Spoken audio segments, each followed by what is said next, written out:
예, 이번은 두 번째 강좌입니다. 주제는 북 바로 알기는 왜 중요한가입니다. 그럼 바로 시작하겠습니다.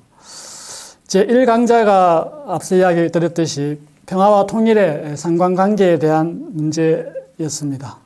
그래서 그 결론에 통일 없는 평화 없다라는 결론을 내왔습니다. 그럼 이어서 이번 제2강연은 바로 그 통일의 대상이죠. 또 다른 한 주체인 북에 대한 이해 부분입니다. 다시 말해 북을 제대로 잘 알아야만 제대로 된 통일을 이뤄낼 수 있다는 말과도 같습니다. 자, 그래 놓고 이제 강연에 들어가 보면 저는 이런 기억을 하나 이렇게 떠올리고 싶은데요. 다름 아닌 1991년 채택된 남북 기본 합의서와 관련된 내용입니다. 아시다시피 그 남북 기본 합의서는 그 정식 명칭이 있습니다. 남북 사이의 화해와 불가침 및 교류 협력에 관한 합의서입니다. 자료에 이제 전문 내용이 다 나와 있는데요. 이 강좌와 관련되어진 내용만 갖고 좀 읽으면서 이야기를 이어갈까 합니다. 상방 사이의 관계가 나라와 나라의 관계가 아닌, 여기서 상방에 나오는 남과 북을 이야기하는 것이죠. 그 관계가 나라와 나라 사이의 관계가 아닌 통일을 지향하는 과정에서 잠정적으로 형성되는 특수관계라는 것을 인정하고, 그러니까 나라와 나라 사이의 관계가 아닌 잠정적으로 형성되어진 특수관계, 이것을 우리가 일반적으로 동반자적 관계라고 이야기합니다. 그것을 인정하고 평화통일을 성취하기 위한 공동의 노력을 경주할 것을 다짐한다. 이것이 바로 남북기본합의서 전문에 나와 있는 내용입니다. 자, 그래 놓고 그 의미, 즉 통일을 지향하는 과정에서 잠정적으로 형성되는 그 특수관계, 그 의미가 무엇인지를 한번 살펴보고자 합니다. 아시다시피 통일은 대한민국 혼자서 할 수가 없습니다. 또 다른 주체가 있습니다. 바로 그 주체가 북입니다. 즉 통일의 대상이자 본격의 주체라는 말이죠. 그런 존재가 북이 존재하고 있습니다. 그런데도 우리는 이 북에 대해서 제대로 된 교육을 단 한 번도 받아본 적이 없습니다. 받아본 것이 있다면 반북 교육 또는 반공교육 또는 현북, 이런 정오의 개념, 또 악의 개념, 또 붕괴되어져야 될 개념, 이렇게 늘 우리의 내리 속에서 북은 존재하고 있습니다. 늘 악이어야 했고 타도되어져야 할 그런 대상이었던 것입니다. 그러다 보니까 그 북을 우리가 그렇게 인식하다 보니까 우리가 어렸을 적에 늘 우리는 우리에서 오는 통일, 그렇게 입에 달고 다녔지만은 북은 언제나 멀리 있었던 것이죠. 아니, 역설적이게도 통일을 얘기하면 할수록 오히려 북을 제대로 이해하는 것이 아니라 앞서 이야기했듯이 반공 이념에 의해서 북은 더 왜곡되어지는 그런 기현상이 일어납니다. 어떻게? 바로 악이고 타도되어져야 돼. 붕괴되어져야 돼. 그런 어떤 대상으로 계속 왜곡되어지게 인식되어졌던 것이죠. 그 대표적인 것들이 바로 북붕괴론입니다. 이를 위해 온갖 설들이 난무합니다. 체제 이탈자 수와 북붕괴론이 연결됩니다. 그리고 식량난과 북붕괴론이 연결되고요. 그리고 핸드폰 가입자 수와 개혁 개박 또는 북붕괴론과 연결됩니다. 자, 여기서 한번 잠시 생각해 봅시다. 체제 이탈자 수가 많다 해서 반드시 그 한 체제가 무너져야 된다는 논리적 인과관계는 없습니다. 이런 개념으로 따진다 그러면 이 북의 입장에서 체제 이탈자가 자유민주주의 국가인 대한민국에서는 이민자로 나타나죠. 이민자 가는 숫자가 북에서 남으로 혹은 미국으로 체제 이탈해서 탈북되어지는 그 숫자보다 훨씬 많습니다. 그러면 대한민국도 체제가 붕괴되어야 되나요? 쿠바도 마찬가지죠. 엄청난 수의 숫자가 미국으로 망명하지만 쿠바 체제가 붕괴되어진다는 이야기는 하고 있지 않습니다. 즉 체제 이탈자 수와 북분계는 아무런 논리적 인과관계가 없는데 우리는 이것을 당연시 여기죠. 왜냐? 모든 전문가와 국가까지 나섰어. 언론까지 나섰어. 그렇게 연결시키니까 우리 국민들은 이렇게 아무런 의심 없이 수용하는 것입니다. 식량난 문제도 마찬가지죠. 이 지구상에서 배고파가지고 국가가 망했다는 나라는 없습니다. 물론 어려울 수는 있죠. 어렵다는 거와 붕괴된다는 것은 하늘과 땅의 차이죠. 그러면 북보다 더 못 사는 아프리카나 이런 나라는 옛날에 망했어야 되죠. 하지만 그런 나라들이 망하지 않잖아요. 어려운 거죠. 그래서 어렵다는 거와 망한다는 것은 다른 개념인데도 마치 북이 먹을 것이 없으니까 체제가 붕괴된다. 이렇게 또 우리가 당연시 여깁니다. 핸드폰 가입자 수가 증대되는 문제도 마찬가지입니다. 아시다시피 사회주의는 그럼 잘 살면 안 되나요? 사회주의도 잘 살면 되죠. 오히려 논리적, 학술적 개념을 보면 자본주의를 극복한 것이 사회주의이기 때문에 사회주의가 오히려 더 잘 사는 것이 정상적인 것입니다. 그러면 사회주의 체제를 가지면서도 잘 살 수 있습니다. 즉 물질적 혜택을 더 누릴 수 있습니다. 그런 의미에서 핸드폰 가입자 수가 늘어나는 것은 아주 정상적인 것이죠. 그런데 이 정상적인 상황을 놓고 핸드폰 가입자 수가 늘어나니까 체제가 개혁돼서 결국은 자본주의 체제가 된다. 이런 논리적 비약을 한다는 겁니다. 그렇듯이 이런 우리가 늘 악이었고 붕괴되어야 될 북이다 보니까 이런 엉뚱한 논리적 인간관계 또 비약되어진 이런 논리들이 항상 우리의 인식을 지배했던 것입니다. 그래서 저는 이렇게 이야기하고 싶습니다. 세 가지 이야기를 하고자 합니다. 첫 번째는 북에 대한 인식문법을 완전히 바꿔야 해요. 즉 북바로 알기와 연관되어 있습니다.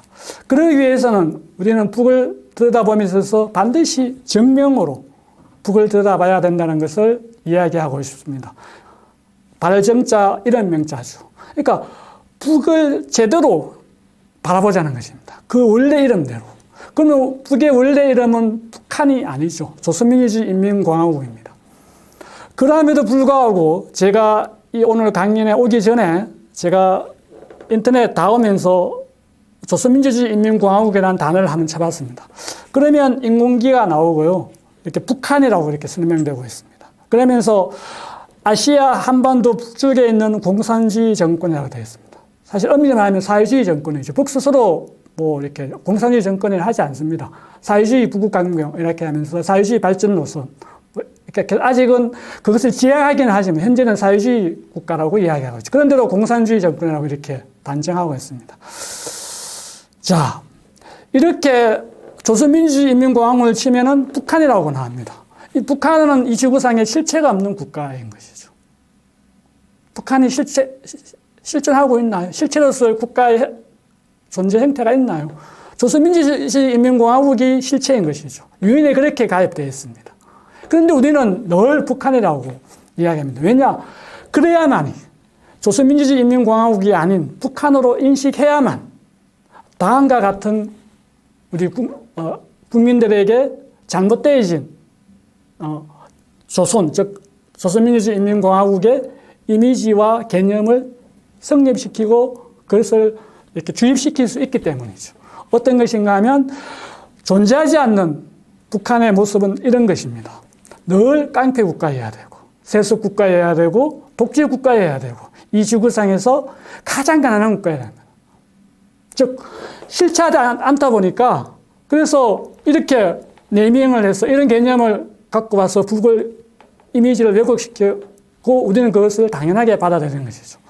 반면에 북을 정명으로 인식하게 되지만 여기서 제가 이 강의를 듣는 많은 우리 시청자분들이 오해 없었으면 하는 부분이 이걸 뭐 체제 대결적 관점 또는 뭐 체제 우월적 관점, 체제 비교적 관점 이런 걸로 보는 것을 경계하고자 합니다. 이것을 떠나서 이미 남과 북은 각각의 실체적 국체, 즉 정치 체제와 국가 체제를 갖고 있죠. 이걸 인정되어진 토대에서 보면 그래서 그것을 그 토대에 기초해서 정명으로 바라보면 북은 우리가 아까 없는 국가였던 북의 그런 모습 깡패국가, 세습국가, 독재국가, 이 지구상의 가장 가난한 국가가 아닌 다음과 같은 세 가지 모습의 북의 모습이 들어올 것입니다. 즉 조선민주주의 인민공화국의 모습이 들어온다는 것이죠. 바로 국가의 기본 철학 문제입니다. 아시다시피 아직까지 남은 여전히 숙미 4대에 이렇게 그것을 우리의 국가의 사실상 그건 뭐 보수정부이든 아니면 민주당 중심의 민주적 정부이든 간에 친미 4대, 숙미 4대에서 우리가 헤어나지 못합니다.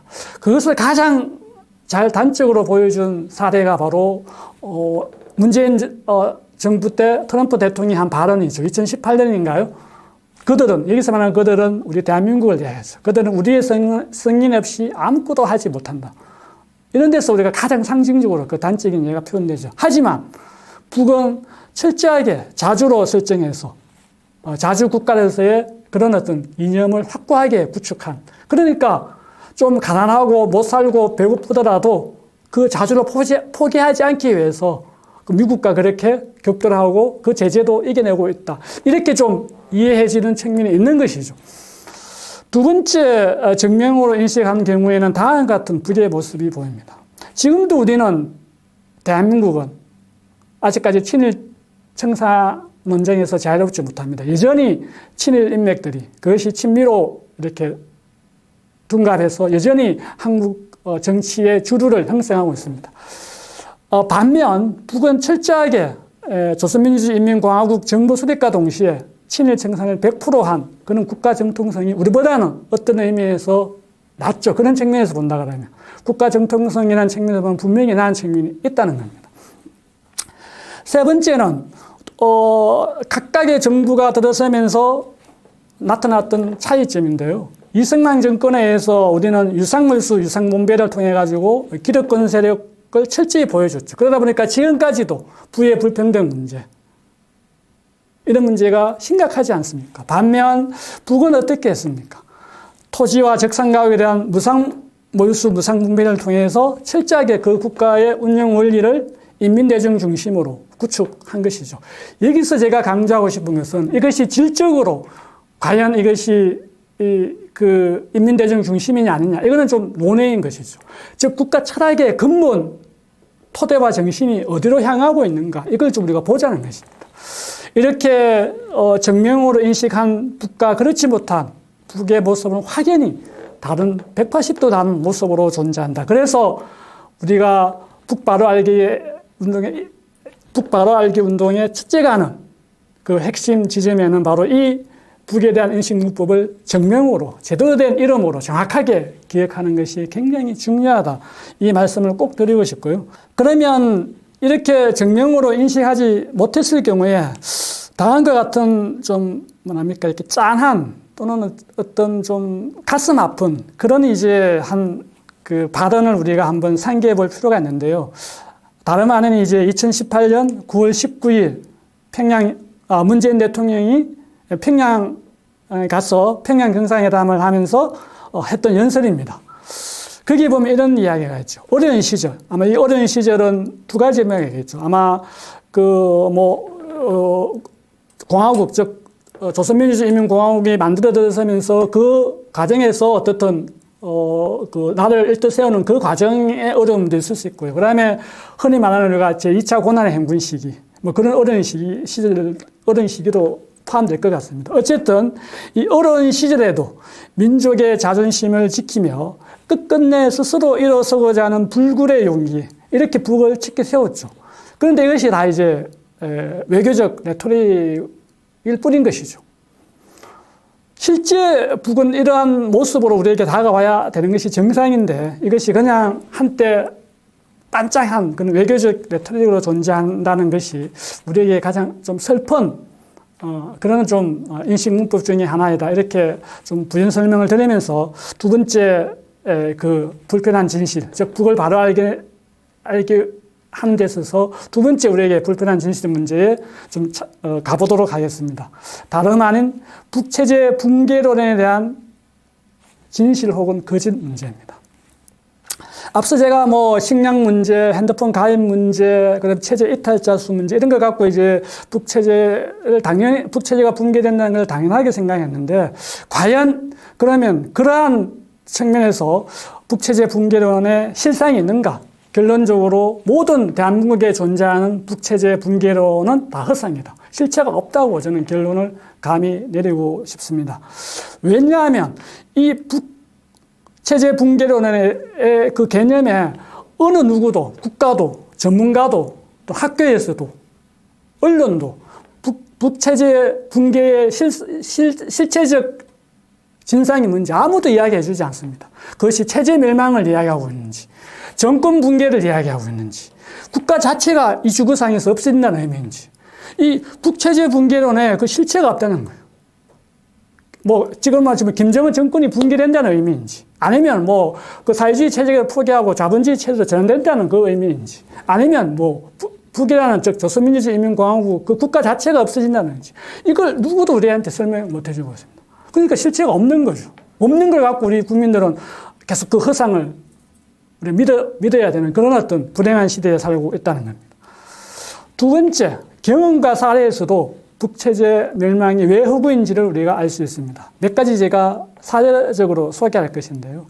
그 첫 번째가 바로 89년도 소련 체제가 붕괴됐을 때, 그리고 94년도에 김일성 주석이 서거됐을 때, 그리고 뭐 고난의 행군 시기, 뭐 이런 등등.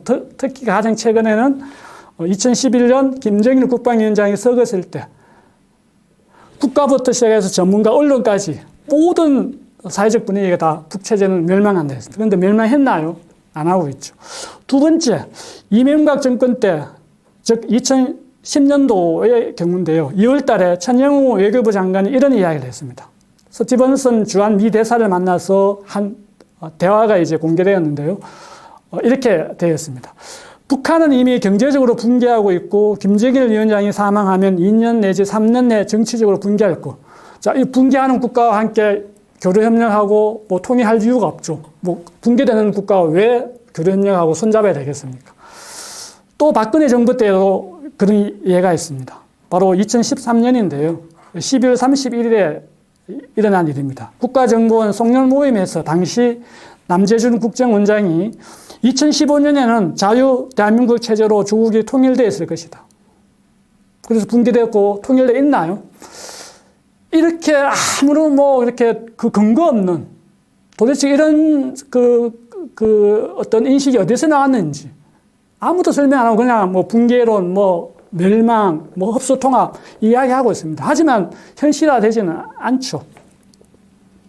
세 번째 사례를 한번 볼까요? 그러면 지금 현재 북의 모습입니다. 미국과 싸우고 있죠. 격돌하고 있습니다. 하지만 이 싸움의 최종 결과는 물음표입니다. 그렇지만 저는 합리적 추론을 통해 가지고 북이 이길 것이라고 저는 생각을 합니다. 왜냐? 두 가지 이유가 있습니다. 그 두 가지 이유가 있는데요. 이렇게 우리가 합리적 추론을 한번 해보죠. 해방 이후 미국은 일관되게 북에 대해서 적대 정책을 펼쳐왔습니다.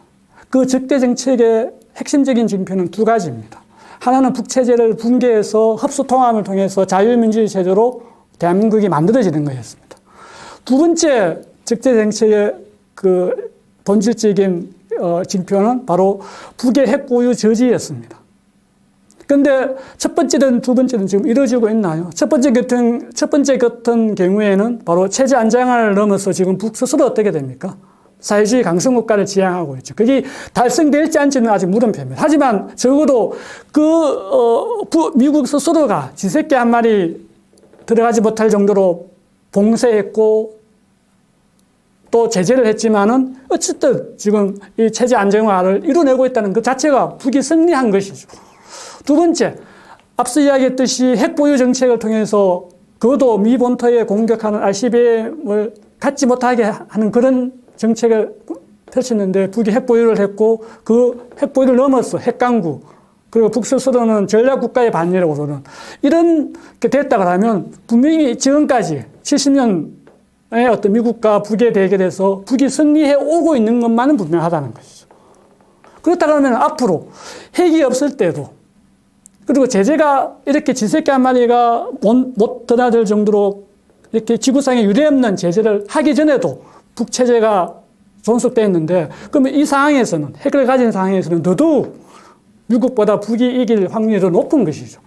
자, 그런 의미에서 이제 북은 현재 지금 이 시점에서 미국과의 싸움에서 물론 최종 결론은 물음표이지만 이길 확률이 굉장히 가능성이 높다. 이것이 오히려 더 합리적인 추론입니다. 이렇듯 우리가 북에 대한 잘못되어진 북체제 멸망에 대한 잘못되어진 그 이해를 반드시 우리는 넘어서야 되겠다. 이것이 북발화알기의 가장 중요한 두 번째 저는 키워드라고 봅니다.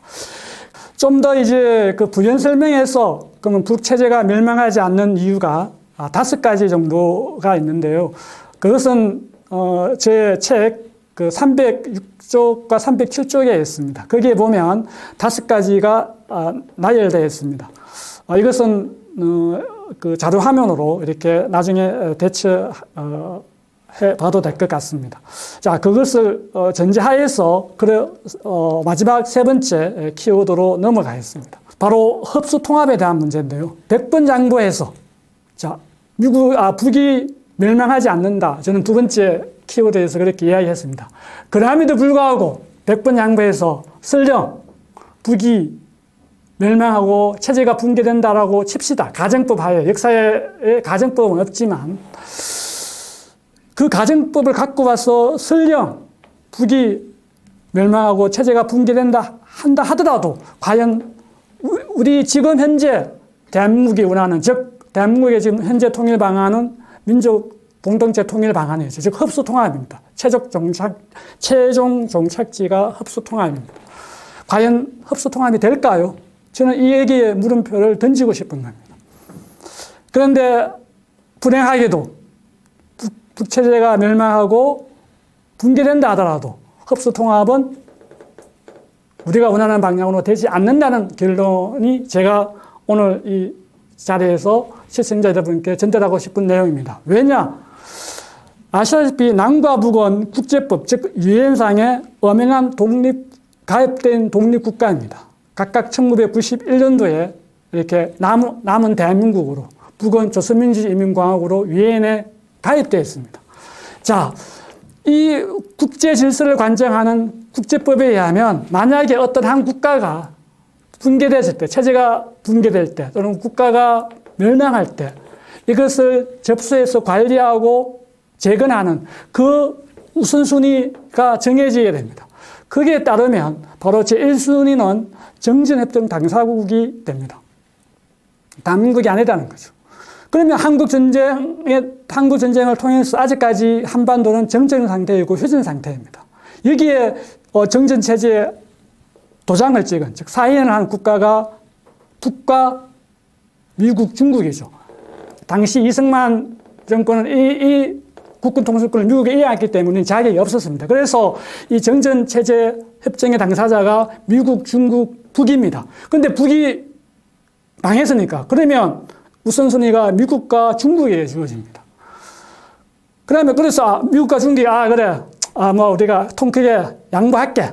이랬을 때 그러면 2순위가 대한민국일까요? 천만의 말씀입니다. 2순위는 바로 유엔 평화유지군이 됩니다. 이게 이라크 재건이나 여타 우리 지금 현대 이렇게 그 사례를 보면 다 평화유지군이 투입돼가지고 재건 임무를 맡죠. 왜? 각각의 별개의 우리 내부적으로는 같은 민족이고 민족 구성 단위지만은 유엔상의 법에 의하면 남과 북은 별개의 독립주권 국가이거든요. 그래서 그 2순위가 유엔 평화유지군이 됩니다. 그래, 유엔 평화유지군도 그래, 우리도 가장 이해 당사자인 대한민국에게 포기할게. 이래 되지 않는 이상 유엔 평화유지군이 2순위에 링크됩니다. 그 다음에 마지막 세 번째가 이제 대한민국입니다. 그러면 과연 1순위, 2순위에 있는 정전협정 당사자인 미국과 중국 또 유엔 평화 이 자신들의 이 먹잇감을 포기할까요? 절대 포기 안 하죠. 어마어마한 먹잇감인데. 그래서 바로 이 흡수통합에는 이런 불편한 진실이 있습니다. 즉, 북체제가 망하면은 우리는 당연히 우리 대한민국이 우선순위를 갖고 흡수통합, 동서독 통합 모델처럼 그렇게 우리가 흡수통합할 수 있다고 보지만은 천만의 말씀이라는 것이죠. 그리고 오히려 북이 멸망하지 않고 체제가 유지되고 그렇게 해야만이 오히려 남과 북이 통일할 수 있는 길이 훨씬 더 빨리 이루어진다는 것을 여기서 알 수 있습니다.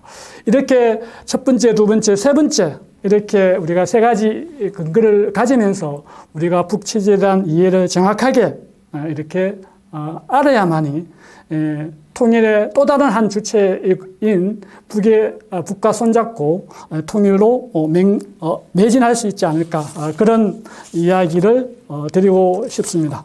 그래서 최종적으로 결론하면 이렇습니다. 북은 멸망하지도 또는 해서도 안 된다. 북사에 대한 제대로 된 이해가 통일의 첫걸음임을 알 수 있다. 그래서 통일을 원한다면 제대로 된 북바로 알기에 우리 모두가 함께 일떠났어야 하고, 왜곡 없는 북바로 알기를 통해서 통일로 한 발짝 성큼 더 나아가야 한다. 이렇게 결론 내릴 수 있는 게 제2 강좌였습니다. 시청해 주셔서 감사합니다.